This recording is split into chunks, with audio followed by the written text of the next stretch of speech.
I'm Jackie. I'm Kyle. And we have... We've got it. We've got something. We don't have our lines. We don't. I'm Jackie. I'm Kyle, and we have... Selective attention.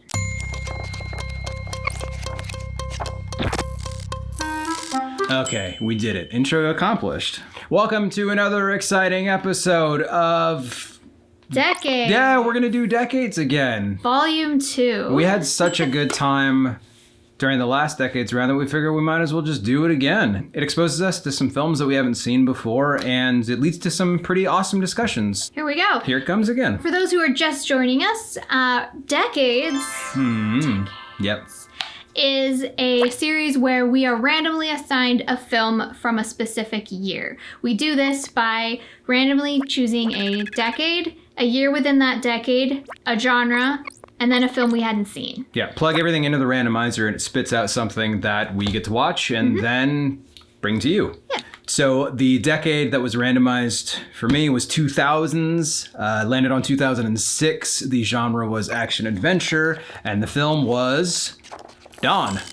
I got the 1950s, 1958 horror, because I guess that's all I get. That's all you get. The film was How to Make a Monster. It should probably be noted that we are going to be talking about these films kind of in depth, so there will be some spoilers. Spoilers. Spoilers. So strap in. Here we go with volume 2 of Decades. So 2006 Dawn is a remake of a 1978 Hindi language action thriller of the same name. I want to preface this by saying I don't have a lot of experience with Bollywood cinema and I haven't seen the original. I've seen a few clips. The best way I can describe 2006 Dawn is if and John Woo ran away together and had a baby in Kuala Lumpur. And if you pitched that to me prior to seeing this movie, I would have been in 110%. What's not to love? What's not to love? What's not to love? However, there were a few things that kept me from putting this into my watch again action adventure film vault. First off, it's 3 hours long. I got no problem with 3 hour long action movies, but most of the times with action films that long, you'll see like really intricate plots or super exciting locations, choreography, like really, really rich, in-depth characters.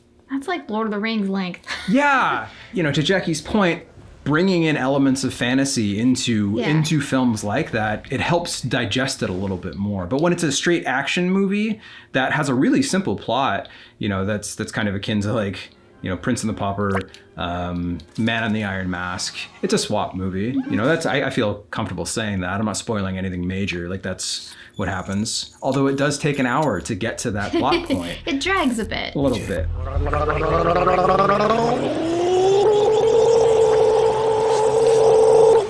Once the Bollywood elements kick in, the dance numbers, like, man, I was on board 110%. Those are actually my favorite parts about that movie were just seeing the choreography of the dances. The art direction is awesome in these parts. The spectacle is amazing. Unfortunately, it's just sandwiched in between like two pieces of kind of melodramatic action bread. Also, I've never been to Mumbai, but I'm pretty sure it's big. It's big, right?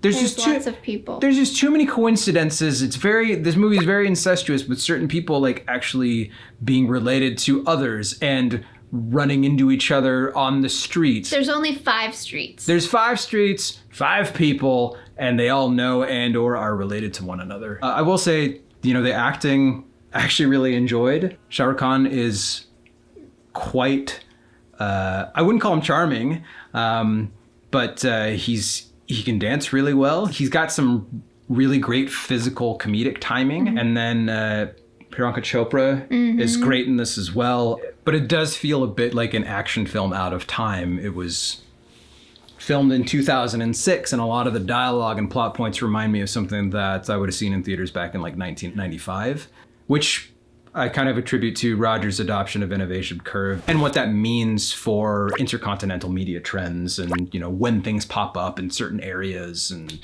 you know, what's popular here won't become popular here until a few years down the road. Oh my gosh, I don't even know why am I even like trying to sound smart right now. You are smart, darling. So maybe there were just too many elements adopted from the original that I didn't have reference for or context for. If that's the case, you know, then that's a bummer and I missed out on that, and I probably would have had a lot more fun if I had the context for that. But as far as like a standalone is concerned, I kind of think the same way about like J.J. Abrams' Star Trek. Like, how much would I have enjoyed that if I didn't know anything about Star Trek prior to that moment? So this isn't going to discourage me at all from watching more Bollywood films. I'm actually really excited to check out more. So if you have any recommendations for us, please let us know in the comments. We just might not want something 3 hours long. Yeah, let's keep it maybe under like 2.5 hours. Ease us in. Yeah. Ease us in. Baby steps. Okay, I have a 1958 horror movie called How to Make a Monster. This is starring Robert Harris as Pete. Oh, Pete. Pete. Oi, prick! And directed by Herbert L. Strock. Basically, How to Make a Monster is a story of a 1950s special effects makeup man who has been in this game since the beginning. He has basically been making all of Hollywood monsters, all of the makeup effects from the beginning. He is respected in his field, and he's got a lot of attitude. And the studio he works for and makes special effects and does makeup for just got bought by new studio execs. And they want to take the studio in a new direction. No more monsters. The studio execs come down and let him know that he is fired and this is the last film he's gonna go be working on. And instead of, you know, getting that resume ready and going and trying to find another job somewhere, Pete decides he is going to take revenge. But what's interesting about this film is that he doesn't take revenge in the normal way. Yeah, normally you would just like bake someone into chili and feed them to their friends. Stab them or something. But he instead gaslights, manipulates, and basically mind controls two young male actors. He really works on them emotionally to like make them scared and vulnerable, and then with his special makeup foundation, he puts them into a state of hypnosis and can control them. So he makes them all up like a werewolf or Frankenstein and has them kill the studio execs for them rather brutally. So no sympathy for our main character in this. It is rather interesting as this plot goes on right at the very last scene when he is doing a goodbye party. It goes from a black and white film to a color film, and it's very jarring. I'm not really sure why. Yeah, I wondered if we had been watching a color film the entire and we time. just didn't. But his house is just filled with masks, and he calls them his children, and I guess he's been just collecting people for like 25 years, and he wants these two young men to be added to his collection. You're probably thinking through all this that I'm divulging the entire plot. Divulging the whole plot, but at the same time, you don't really watch these films for like the plot. You watch it for what's happening and the things that are going on. But the problem is... That's what plot is. You're right, that is what plot is. I meant you watch this for the killings, the horror stuff. But at the same time, everything I'm saying sounds really exciting.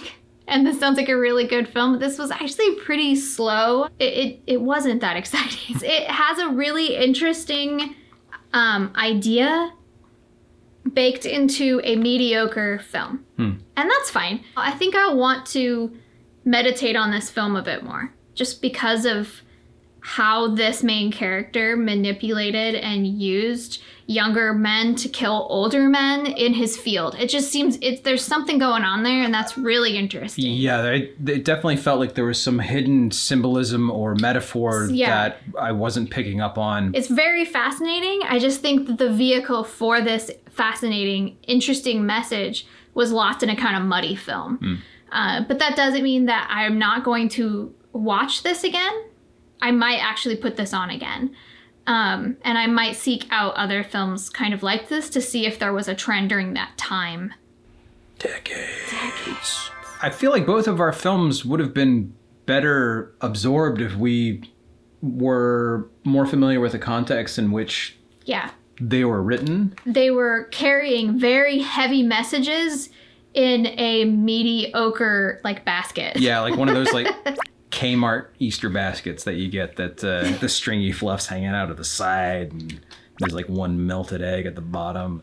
Well, now I'm hungry. As always, follow us on Instagram if you got that thing. Also, if you have some recommendations for, once again, Bollywood films or maybe even some horror movies that you like with some, symbolism, message, allegory, deeper meaning. Thanks for watching. Bye-bye. Have fun storming the castle.